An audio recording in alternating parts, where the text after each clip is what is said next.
Hello friends and welcome back to study GS with Shivam. तो आज हम बहुत इंपॉर्टेंट टॉपिक के ऊपर बात करने जा रहे हैं जो इस वक्त उत्तराखंड के अंदर बहुत ज़्यादा चर्चा में है एंड काफ़ी सारे स्टेक होल्डर्स जो हैं इसके ऊपर बातें कर रहे हैं। So in today's video we will discussing everything about girls reservation in Uttarakhand और इसके साथ साथ जितनी भी चीज़ें इससे रिलेटेड हैं सब कुछ हम डिस्कस करेंगे। तो शुरू करते हैं आज की वीडियो। तो एक पूरा इंडेक्स में आपको बताना चाहूंगा कि आज हम डिस्कस क्या करने वाले हैं। We will be discussing the current status, क्या इस वक्त करंट स्टेटस है उत्तराखंड के अंदर उत्तराखंड की महिलाओं के लिए, रिजर्वेशन क्यों है उत्तराखंड महिलाओं के लिए, और अभी इशू क्या हुआ है, क्या कंट्रोवर्सी है, और जो कंट्रोवर्सी है उसके क्या कॉन्सिक्वेंसेज हैं। हम अंडरस्टैंड करने की कोशिश करेंगे कि रिजर्वेशन बेसिकली क्यों है, कैसे आ रहा है, और ये कैसे इम्पैक्ट करेगा, ये सब कुछ कैसे इम्पैक्ट करेगा आपका मेंस एग्जाम का शेड्यूल। तो ये सारी चीजें along with Uttarakhand PCS mains test series, ये हम सब कुछ डिस्कस करेंगे आज की इस वीडियो में। So let's start and before I begin I humbly urge you to please subscribe this channel. This channel gives you everything about Uttarakhand state exams, specially public service commission exam। और हमने इस exam को बहुत बारीकी से जो है cover किया है right from the prelims and अब मेंस प्रोस्पेक्टिव से हम इसको कवर कर रहे हैं अपने चैनल पे। तो अगर आप उत्तराखंड स्टेट गवर्नमेंट के एग्जाम्स लिख रहे हैं तो ये चैनल आपके लिए यूजफुल हो सकता है। प्लीज आप पुरानी वीडियोस के थ्रू हमारा चैनल देख सकते हैं। So please subscribe this channel. So let's start the video and in the beginning we shall discuss कि what is the current status। basically क्या है कि उत्तराखंड पीसीएस ने नोटिफाई किया था कि वो अपने टोटल जॉब्स में 30% रिजर्वेशन उत्तराखंड की महिलाओं को देंगी and this was called as a horizontal reservation. इसको हॉरिजॉन्टल रिजर्वेशन बोला जाता है। Okay, horizontal reservation. नेक्स्ट क्या है कि why reservation to women in Uttarakhand. Uttarakhand की महिलाओं को रिजर्वेशन बेसिकली क्यों है? बिकॉज आप लोगों को जैसे पता होगा कि उत्तराखंड जो है एक अलग स्टेट है और it has its own challenges in terms of its geography. हमारी कल्चर अलग स्टेट है और जो चीजें हमारे स्टेट के अंदर हैं उससे क्या होता है कि which makes opportunity in Uttarakhand very limited. हमारे पास बहुत लिमिटेड अपॉर्चुनिटीज होती है because we don't have that social infrastructure in our state कि हमारे स्टेट स्टूडेंट्स के पास बहुत सारी एन नंबर ऑफ अपॉर्चुनिटीज होंगी। तो इसलिए जो है इसको मद्देनजर रखते हुए एक कारण ये था कि उत्तराखंड की महिलाओं को रिजर्वेशन इसके कारण दिया था। एक कारण था कि वुमेन रिप्रेजेंटेशन हो जाएगा एग्जीक्यूटिव में, तो एक कारण आप ये बोल सकते हो। और एक महत्वपूर्ण कारण ये भी था कि अदर स्टेट कैंडिडेट्स जो होते हैं वो हमारे उत्तराखंड स्टेट सिविल सर्विसेज या फिर कोई और सर्विसेज ज्वाइन करते हैं एज अ टेम्परेरी और पार्ट टाइम जॉब। बिकॉज जब उनको अपने स्टेट में जॉब मिल जाती है so what they do, they tend to leave our job. हमारे उत्तराखंड स्टेट में जो उनको जॉब मिली है वो उसको लीव कर देते हैं और अपने वापस स्टेट में जाकर जो है जॉब करना शुरू कर देते हैं। तो ये एक फैक्टर है कि रिजर्वेशन उत्तराखंड की महिलाओं को क्यों दिया गया था। ऐसा हमेशा नहीं होता, exceptions are always there, but these are general reasons कि क्यों उत्तराखंड की वुमेन्स को रिजर्वेशन दिया गया था। नेक्स्ट इज अभी फिलहाल इशू क्या चल रहा है। तो इशू क्या है कि अदर स्टेट की गर्ल्स ने एक रिट पिटीशन फाइल की है उत्तराखंड हाई कोर्ट के अंदर और जिसमें लिखा है कि वो चैलेंज करती हैं 30% रिजर्वेशन ऑफ वुमेन जो कि स्पेशली उत्तराखंड वुमेन्स को दिया जा रहा है। तो उसको वो चैलेंज कर रही है उत्तराखंड हाई कोर्ट के अंदर। तो बेसिकली अब देखते हैं कि इस पिटीशन का कॉन्सिक्वेंस क्या है, कि इससे कॉन्सिक्वेंस क्या हो रहा है। तो इससे बेसिकली दो क्वेश्चन अराइज होते हैं। पहला कि क्या अदर स्टेट गर्ल्स को भी इस गर्ल्स रिजर्वेशन का बेनिफिट मिलना चाहिए, ये बहुत बड़ा सवाल हो जाता है। और सेकंड सेकंड क्वेश्चन उससे भी बड़ा सवाल ये है कि जो ये रिजर्वेशन हमारी उत्तराखंड महिलाओं को मिला हुआ है कि क्या ये लीगल है, क्या ये कॉन्स्टिट्यूशनल है, इसके ऊपर हम बात करेंगे। तो कॉन्स्टिट्यूशनल है या नहीं इससे पहले मैं आपको ये बताना चाहता हूँ कि रिजर्वेशन हमारी कंट्री के अंदर आता क्यों है, कैसे रिजर्वेशन आ रहा है।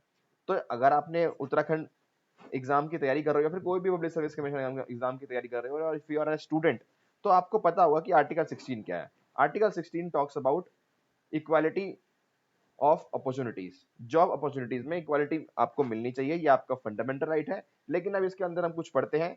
देखिए 16 क्लॉज 1 क्या कहता है कि there shall be equality of opportunities for all citizens in matters related to employment that is an office under the state. सभी सरकारी नौकरियों में इक्वालिटी ऑफ अपॉर्चुनिटी होनी चाहिए हर एक सिटीजन को।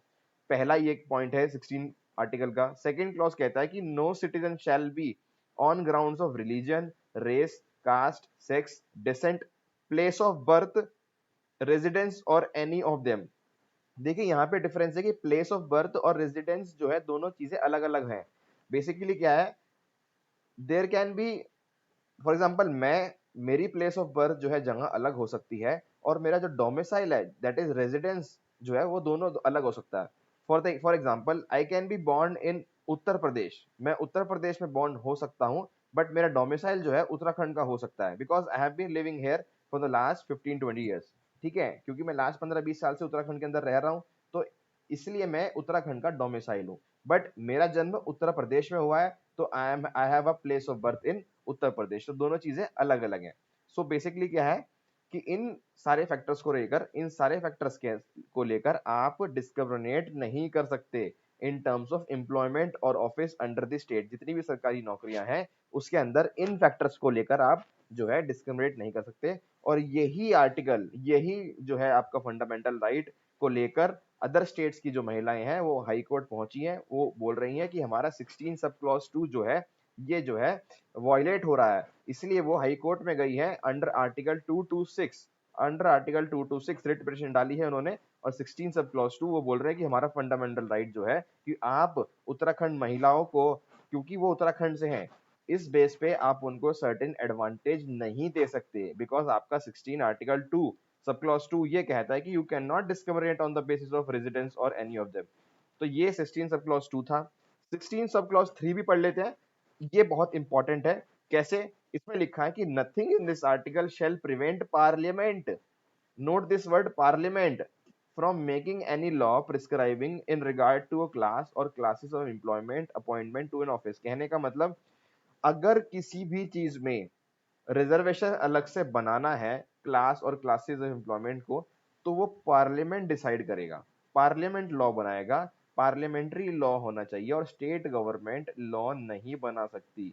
ये यहाँ पे लिखा हुआ है 16 सब क्लॉज 3 में, तो ये इंपॉर्टेंट हो जाता है। 16 सब क्लॉज 4 क्या बोलता है कि nothing in this article shall prevent the state. अब स्टेट में सेंट्रल और स्टेट दोनों आ गए, सेंट्रल भी और स्टेट गवर्नमेंट दोनों आ गए, from making any provision for the reservation of appointments और post in favour of backward class of citizen. कहने का मतलब स्टेट गवर्नमेंट, सेंट्रल गवर्नमेंट, कोई भी स्टेट गवर्नमेंट लॉ बना सकती है, रिजर्वेशन दे सकती है, to whom, backward class of citizen, that is your OBC, SC, STs. इनको अगर आपको रिजर्वेशन देना है तो आपको पार्लियामेंट की लॉ की जरूरत नहीं है, आपकी स्टेट गवर्नमेंट भी लॉ बना सकती है। और यही होता है जब आपकी स्टेट गवर्नमेंट आपको रिजर्वेशन देती है, किनको?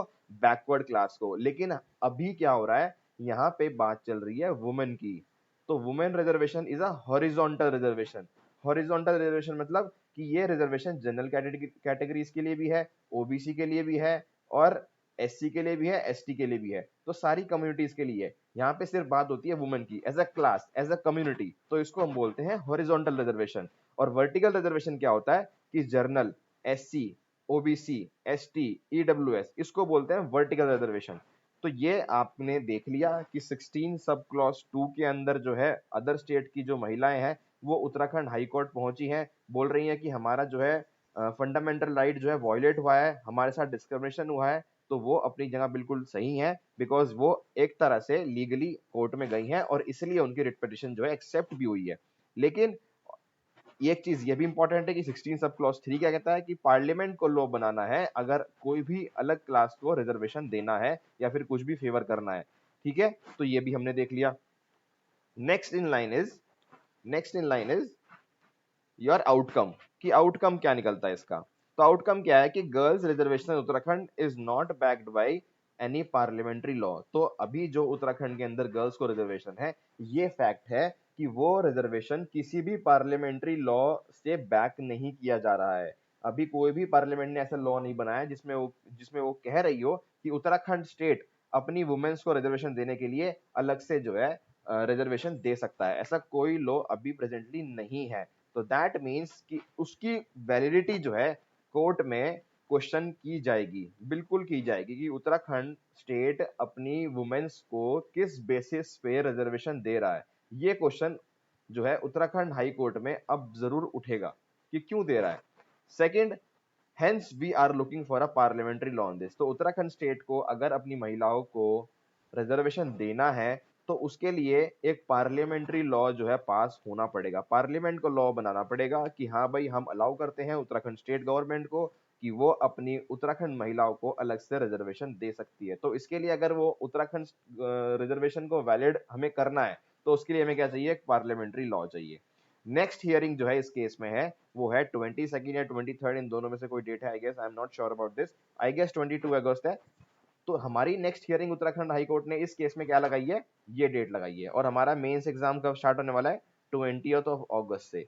तो ये देखना बहुत क्रूशल हो रहा है कि अब जो है ये मेंस हो पाएगा या नहीं हो पाएगा। नेक्स्ट क्या है कि how can this impact our mains examination, कि क्या ये इम्पैक्ट करेगा हमारे मेंस एग्जाम को, ये क्वेश्चन आपके माइंड में होगा। सो उत्तराखंड हाई कोर्ट ने क्या किया है, सिर्फ और सिर्फ नेक्स्ट हियरिंग लगाई है। उत्तराखंड हाई कोर्ट ने कहीं ऐसा मेंशन नहीं किया कि वो उस पूरी एग्जाम साइकिल के ऊपर स्टे लगा रहे हैं।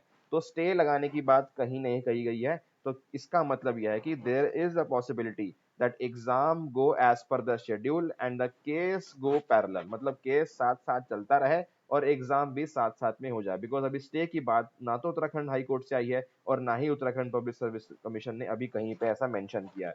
तो ये पॉसिबिलिटी हो सकती है, लेकिन ऐसा होना कि दोनों चीजें साथ साथ चले, इसकी पॉसिबिलिटी काफी कम लगती है। सेकेंड चीज, Uttarakhand public service commission Uttarakhand high court को अप्रोच कर सकता है कि ये मैटर के ऊपर जो सुनवाई है उत्तराखंड हाई कोर्ट थोड़ा जल्दी ले ले, उससे पहले ले ले। और ये भी एक ऐसी अप्रोच है जो जिसके होने के चांसेस बहुत ही कम है कि उत्तराखंड हाई कोर्ट जो है अपना केस जो है प्रीपोन कर दे और इसकी सुनवाई पहले कर दे। और बिकॉज ये मैटर अब मुझे लग रहा है कि ये बहुत पेचीदा मामला है, रिजर्वेशन की बात है, और जहां रिजर्वेशन की बात आती है हमारी कंट्री में तो वो ऑटोमेटिकली जो मुद्दा होता है वो बहुत कंट्रोवर्शियल, बहुत सेंसिटिव हो जाता है, बिकॉज यहाँ पे रिजर्वेशन की हम बात कर रहे हैं। तो ये ऐसा मुद्दा है जो काफी समय तक चल सकता है। और उसके बाद with Uttarakhand PCS still struggling with prelims result, क्योंकि मैंने अपने लास्ट वीडियो में ये भी बताया था कि आपको कि उत्तराखंड प्रीलिम्स के जो क्वेश्चंस थे उसी के ऊपर रिट पिटीशन डाली हुई है, और उसमें भी उत्तराखंड हाई कोर्ट ने उत्तराखंड पब्लिक सर्विस कमीशन को 14 दिन का टाइम दिया था, जिसमें कि सर्टेन क्वेश्चंस थे, एक या दो क्वेश्चन थे जिसको उन्होंने कहा था कि इसको आप रिलुक कीजिए, इसके ऊपर कमेटी बनाइए और 14 डेज के अंदर इसका जो है जवाब दीजिए। तो इसके अंदर उत्तराखंड पब्लिक कमीशन पहले से जो है जूझ रही है, स्ट्रगल कर रही है। और उसके बाद से वुमेन रिजर्वेशन वाला इशू जाता है, और with limited man power and capacity of Uttarakhand public services there is a fair amount of chance कि मेंस जो है शायद पोस्टपोन्ड हो सकता है कुछ समय के लिए, जब तक इसमें क्लैरिटी नहीं आती। हाउएवर हम कोई क्लेम नहीं कर रहे कि ऐसा होने ही वाला है या फिर ऐसा होना चाहिए। जो भी है, हमने सिर्फ और सिर्फ फैक्ट्स डिस्कस किए हैं और उसके क्या पॉसिबल आउटकम हो सकते हैं ये हमने यहाँ पे डिस्कस करने की कोशिश की है कि क्या मुद्दा चल रहा है, क्या उसके कॉन्सिक्वेंसेस हो सकते हैं, कैसे मुद्दे को आगे लेके जाना चाहिए। ये सब जो है आगे की कार्रवाई जो है उत्तराखंड हाई कोर्ट के अंदर है, वो करेगी, जैसा करेगी सबको एक्सेप्ट करना पड़ेगा। और अगर किसी को लग रहा है कुछ गलत हो रहा है, कुछ चीजें सही से नहीं हो रही हैं, सो वो अपने इंडिविजुअल लेवल पर जो है चीजें को आगे बढ़ा सकता है। बाकी आई कैन सजेस्ट कि आप अपने ओपिनियन जो है कमेंट बॉक्स में डालें कि आपको क्या लगता है कि किस तरह से आगे चीजें बढ़नी चाहिए, क्या एग्जाम पोस्टपोन होना चाहिए, नहीं होना चाहिए, या फिर उत्तराखंड स्टेट महिलाओं को रिजर्वेशन मिलना चाहिए, क्या उनको जो जो रिजर्वेशन को मिल रहा है क्या वो मिल रहा, सही मिल रहा है, गलत मिल रहा है, क्या पता ऐसा कोई पॉइंट हो जो मैंने मिस कर दिया हो। मैं ये नहीं कहता कि जो मैंने कह दिया वो बिल्कुल पत्थर की लकीर है, बट जो फैक्ट मैंने आपके सामने पुट किए, आई गेस ये इससे आप भी सहमत होंगे जो मैंने फैक्ट्स आपके सामने डिस्कस किए हैं कि ये बिल्कुल सही फैक्ट्स हैं। लेकिन फिर भी अगर आपको लगता है कि इसमें मैंने कुछ मिस कर दिया, so you are very most welcome, आप कमेंट सेक्शन में जो है एक अच्छे मेच्योर इंसान की तरह जो है कमेंट कर सकते हैं। कोई डिबेट नहीं चाहिए, कोई आर्ग्यूमेंट्स नहीं चाहिए, बिल्कुल आप अच्छे वे में आप अपना ओपिनियन लिखिए, मोस्ट वेलकम, डेमोक्रेटिक वर्ल्ड है। ठीक है, तो आपको कमेंट करना है जो भी आपके ओपिनियन है। और लास्ट में मैं आपको ये बताना चाहूंगा कि अगर आप उत्तराखंड पीसीएस का मेंस टेस्ट सीरीज लिख रहे हैं, सो हमारे चैनल पर मेंस टेस्ट सीरीज चल रही है प्रीलिम्स टेस्ट सीरीज की तरह। 21 फुल लेंथ टेस्ट इसमें चल रहे हैं, 5 ऑलरेडी हो चुके हैं। तो जो नए स्टूडेंट्स एनरोल कर रहे हैं उनको हम 5 टेस्ट दे रहे हैं, तो आप अपनी इच्छा के अनुसार वो 5 टेस्ट पहले लिख सकते हैं। इसमें टोटल 21 टेस्ट है, यानी हर टेस्ट के लिए 3 एग्जाम आपको दिए जाएंगे। इसकी टोटल कॉस्ट है 2000 रुपीज ओनली, एंड ये पूरा का पूरा ऑनलाइन मोड में है। तो ये सब चीजें ये आपको मैं बताना चाहता हूँ मेंस टेस्ट सीरीज के बारे में। अगर आपको और जानकारी प्राप्त करनी है या फिर एनरोल करना है इसके अंदर, तो ये व्हाट्सएप नंबर है, इसके ऊपर आप जो है व्हाट्सएप कर सकते हैं और आगे की जो है इंस्ट्रक्शंस आप वहां से ले सकते हैं। सो आई होप आपने को ये वीडियो अच्छा लगा हो। अगर अच्छा लगा हो तो please like this video and also please don't forget to join our Telegram channel, जिसका मैं लिंक डिस्क्रिप्शन बॉक्स में दे दूंगा। And also please subscribe to our channel. Okay, thank you and see you in the next couple of videos. इस पे कुछ भी development होती है और मैंने आपको लास्ट वीडियो में बोला था कि I will be coming up with some portions of paper 6 और पेपर 3 के लिए मैं कुछ टॉपिक्स जो है अपने चैनल पे लेके आऊंगा फॉर मेंस पर्सपेक्टिव। तो उसके लिए जो है आपको थोड़ा सा वेट करना है। I will be putting those lecture I guess in the coming week. Okay, so see you in the next video, till then take care and good bye.